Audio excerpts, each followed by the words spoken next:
পুলিশের চোখে এখন নজরবন্দি রাজধানী। সকাল হতেই শহরের প্রবেশ পথগুলো রূপ নিয়েছে লোহার দেয়ালে। মতিঝিল, গুলিস্তান, ফার্মগেট থেকে শুরু করে শহরের প্রতিটি মোড়ে টহল দিচ্ছে পুলিশের সতর্ক চোখ।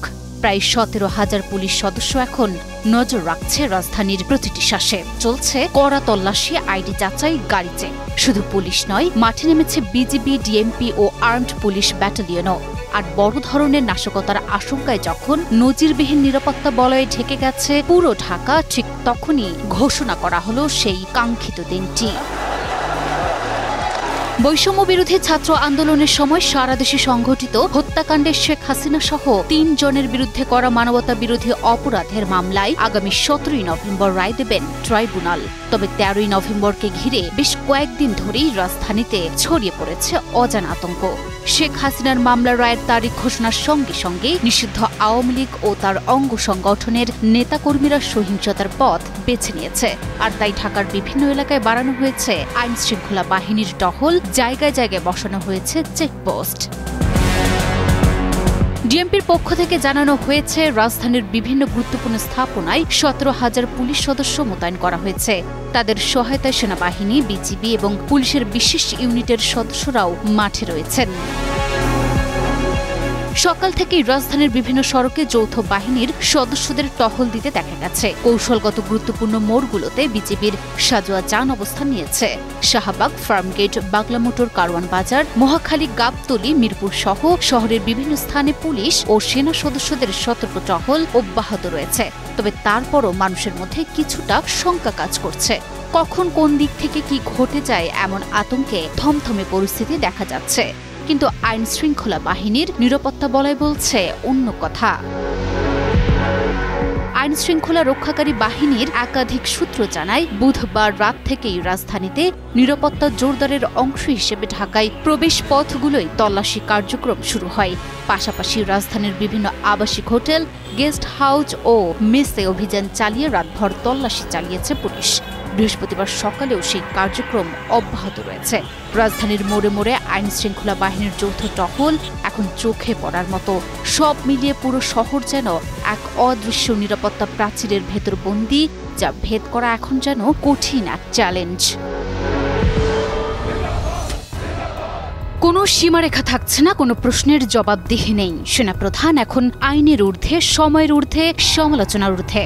হ্যাঁ দর্শক, সেনাপ্রধানকে দেয়া হয়েছে বর্ধিত ক্ষমতা, সঙ্গে যোগ হয়েছে আজীবন দায়মুক্তির বিশেষ সুবিধা, যা দেশের সামরিক শীর্ষ নেতৃত্বে এখন এক নতুন অধ্যায় শুরু করেছে। সব তর্ক বিতর্কের পর অবশেষে পাকিস্তানের সিনেটে সংবিধানের 27তম সংশোধনী অনুমোদন করা হয়েছে। আর তাতেই অসীম ক্ষমতার অধিকারী হলেন সেনাপ্রধান সৈয়দ আসিম মনির। পাকিস্তানের সিনেটে সংবিধানের 27তম সংশোধনী অনুমোদন করা হয়েছে, যার মাধ্যমে পাকিস্তানের সংবিধানে এসেছে এক বিস্ময়কর পরিবর্তন। সিনেটে অনুমোদিত 27তম সংশোধনীর মাধ্যমে সেনাপ্রধান সৈয়দ আসিম মনিরকে কেবল বাহিনী প্রধানই নয়, নৌবাহিনী ও বিমান বাহিনীর উপরও সম্পূর্ণ নিয়ন্ত্রণ দেয়া হলো। চলতি মাসের শেষ নাগাদ দায়িত্ব গ্রহণের পর তাকে প্রেসিডেন্টের মতোই সব আইনি মামলায় আজীবন দায়মুক্তি প্রদান করা হবে। মার্কিন প্রেসিডেন্ট ট্রাম্প, যাকে প্রিয় ফিল্ড মার্শাল হিসেবে অভিহিত করেছিলেন, সেই সৈয়দ আসিম মনির এখন পাকিস্তানের নিরাপত্তা ও ক্ষমতার নতুন মহাকর্ষ কেন্দ্র। ফিল্ড মার্শাল মনিরের ক্ষমতা বৃদ্ধি হওয়ার পাশাপাশি গঠিত হচ্ছে নতুন একটি আদালত, যার বিচারকরা সরাসরি সরকারের মনোনীত হবেন। বিশ্লেষকরা বলছেন, এই আদালত বর্তমান সুপ্রিম কোর্টের উপর আধিপত্য বিস্তারের সঙ্গে শীঘ্রই দেশের সবচেয়ে শক্তিশালী সংস্থা হিসেবে প্রতিষ্ঠিত হতে যাচ্ছে।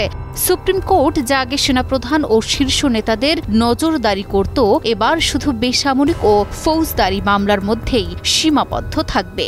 তাই করাচির অনেক আইনজীবী বলছেন, নতুন আদালতে বসে থাকা পুতুল বিচারকরা এখন সরকার যে কোনো রায় পাশ করতে চাইলে তাতে সিলমোহর দেবে। তাছাড়াও সংস্কারগুলো একটি স্বাধীন বিচার বিভাগের পতন ঘটাবে। তবে ক্ষমতাসীন মুসলিম লীগ নওয়াজ সহ একাংশ বলছে, মে মাসে ভারতের সঙ্গে সংঘর্ষের পর সামরিক কমান্ড আধুনিকীকরণ এবং আদালতের মামলার জট কমানোর জন্য এটি জরুরি ছিল।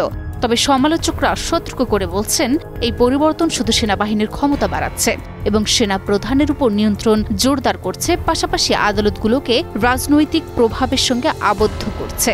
তাই এই নতুন সংশোধনী শুরু করেছে রাজনৈতিক এবং আইনগত দোলাচল, একই সঙ্গে প্রশ্নের মুখে ফেলেছে গণতান্ত্রিক ভারসাম্যকে। এদিকে দীর্ঘদিন ধরে ব্যাপক হারে ক্ষমতার অপব্যবহারের অভিযোগ রয়েছে পাকিস্তানের সেনাবাহিনীর বিরুদ্ধে, কিন্তু এই সংস্কারের মাধ্যমে এবার তারা সাংবিধানিকভাবেও সমর্থন পাবেন, যা পাল্টানো যাবে না। তাই পাকিস্তানের ভবিষ্যতের সামরিক নাগরিক সম্পর্ক কেমন রূপ নিতে চলেছে সেটাই এখন দেখার অপেক্ষা। মরুর দেশ বলে পরিচিত সৌদি আরবের চেহারা এখন একেবারেই বদলে গেছে। মুষলধারে বৃষ্টি আর প্রচণ্ড বজ্রপাতের তাণ্ডবে পবিত্র মক্কা নগরীর আশেপাশের এলাকা ডুবে গেছে বন্যার জলে। কাদা মিশ্রিত প্রবল স্রোতে তলিয়ে গেছে রাস্তাঘাট, যানবাহন আটকে পড়েছে মাঝপথে। আল জাজিরার প্রকাশিত এক ভিডিওতে দেখা যাচ্ছে আকাশ থেকে নেমে আসছে বজ্রের ঝলক, আর নিচে চলছে বন্যার ভয়াবহতা। মক্কার পাশের এলাকায় প্রবল বৃষ্টিপাত এবং বজ্রপাতের পর সৌদি আরবের বিভিন্ন স্থানে আকস্মিক বন্যার সৃষ্টি হয়েছে।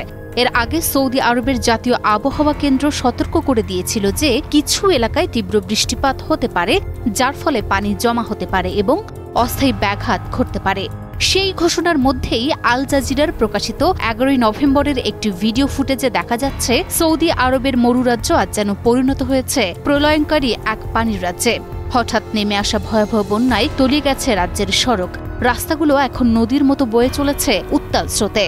বন্যার বিষয়টি নিশ্চিত করেছে টিআরটি ওয়ার্ল্ডও।